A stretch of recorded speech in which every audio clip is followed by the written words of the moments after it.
नमस्कार दोस्तों। आशा है आप सभी स्वस्थ और प्रसन्नचित्त होंगे। आज हम आपको ले चलेंगे सत्य और धर्म के मार्ग पर अडिग राजा हरिश्चंद्र की कथा में। तो आइए सुनते हैं उनकी अद्भुत कहानी। सूर्यवंशी कुल के राजा हरिश्चंद्र अयोध्या नगरी के एक प्रतापी राजा थे।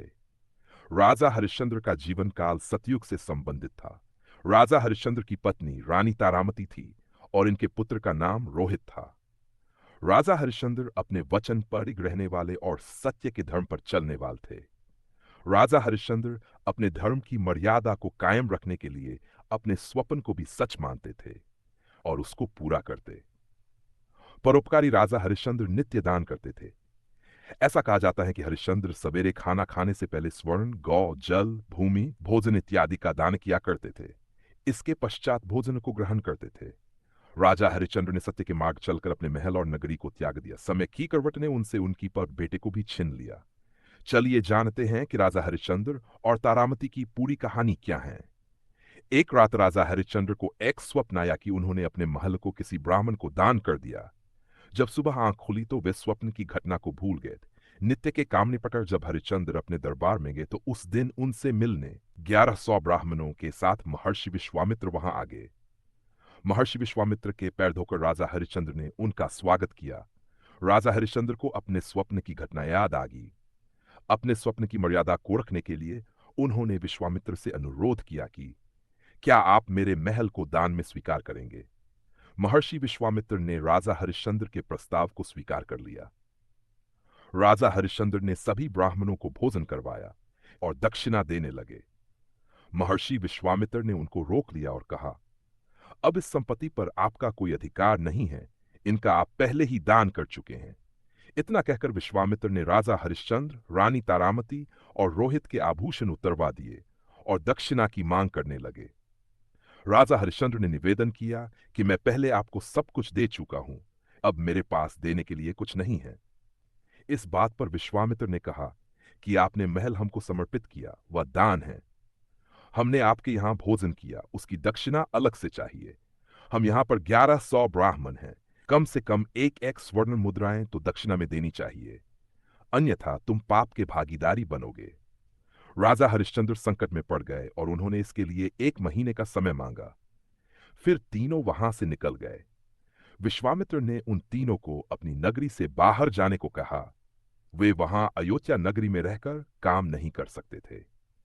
विश्वामित्र द्वारा नगरी से बाहर भेज दिए जाने पर हरिश्चंद्र अपने परिवार के साथ शिव नगरी काशी पहुंच गए। काशी में पहुंचकर हरिश्चंद्र ने काम ढूंढने की कोशिश की, लेकिन उनको कोई काम नहीं मिला।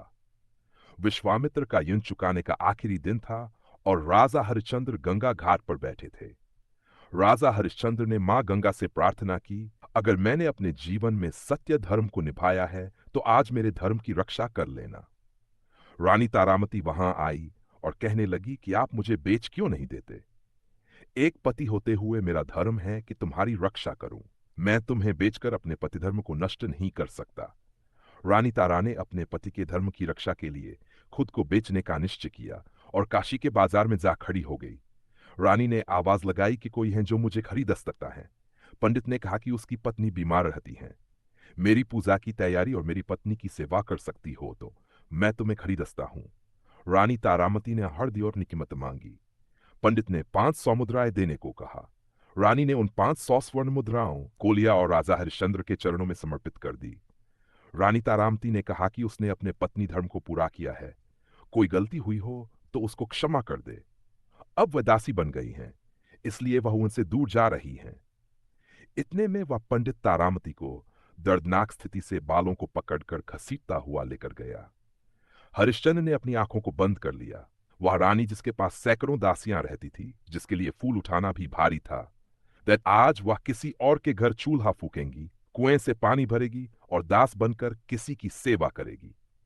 रोहित अपनी मां को दूर जाता देख वह उससे जाकर लिपट गया। पंडित ने उसको दूर जाने को कहा। तब राजा हरिश्चंद्र ने कहा कि एक बच्चे को उसकी मां से दूर मत कीजिए, आप इसे भी अपने साथ ले जाइए। पंडित में तारामती अभागन पर दया खाकर 100 स्वर्ण मुद्राएं में उसको भी खरीद लिया। इसी विश्वामित्र के वचन के अनुसार अभी 500 स्वर्ण मुद्राएं कम पड़ रही थी। राजा हरिश्चंद्र ने खुद को बेचने का निश्चय किया। काशी के बाजार में हरिश्चंद्र ने खुद की बोली लगाई। वहां आता हुआ एक चंडाल ने 500 स्वर्ण मुद्राओं में हरिश्चंद्र को भी खरीद लिया। 1100 स्वर्ण मुद्राएं पूरी होने पर विश्वामित्र के यन से ऊनन होकर हरिश्चंद्र श्मशान घाट पहुंच गए। वहां हरिश्चंद्र ने लोगों को रोते हुए चीखते हुए देखा, मुर्दे जल रहे थे। अब से हरिश्चंद्र को यहीं पर श्मशान का पहरा देना था। वहां पर अंतिम क्रिया के लिए आने वाले लोगों से कर वसूलना और कफन के कपड़े को हटाना हरिश्चंद्र का काम था। मुर्दे के साथ आने वाले चावल और पिंडदान में आने वाले पिंड को खाकर हरिश्चंद्र को पेट भरना पड़ता था। श्मशान में सोना और वहीं पर रहना पड़ता था। इतनी विपदाओं के बाद भी राजा हरिश्चंद्र ने अपने धर्म को नहीं छोड़ा और पूरी निष्ठा से अपने धर्म को निभाने में लगे रहे। एक दिन पंडित जी ने रोहित को पुष्प लाने के लिए बगीचे में भेजा। वहां रोहित को काला नाग डस लेता है और रोहित वहीं गिर गए। रोहित को जहर चढ़ने लगा। रोहित को लगा कि वह अब नहीं बचेंगे, तो जोर से चिल्लाकर कहा, कोई है? मेरी मां को कहना कि रोहित को सांप डस गया है। किसी ने रानी तारा को सूचना दी कि उसके पुत्र को सांप ने डस लिया है।